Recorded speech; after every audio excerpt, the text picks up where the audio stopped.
Va aslida bizi zamonimizdagi musulmonlarning orqada qolishligi, kofirlarning oldida xor bo'lib qolishligi, kofirlarga mazlum bo'lib qolishligi din dushmanlari tarafidan, munofiqlar, fosiqlar tarafidan masxara qilinishligi hammasi mana shu islomni tark qilganligidan kelib chiqyapti.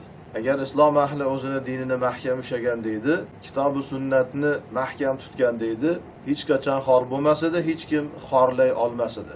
Doim faqatgina aziz bo'lar edi. Mo'min kishi butun tarixda aziz bo'lgan va bundan keyin ham qiyomatgacha aziz bo'ladi. Hech kim mo'min kishini xorlay olmaydi. Hech kim. Amerika, Rus birlashsin, ularning 10 baravari bo'lsin, bitta mo'minni xorlashlikka qudratlari yo'q. Qanchalik atom bombalari bo'lsa ham, qancha tanklari bo'lsa ham, qancha imkoniyati bo'lsa bo'lsin, bir mo'min kishini xorlasha olmaydi. Endi minglab, millionlab mo'minlarga zulm qilishligini qo'ying. Bu hech mumkin emas.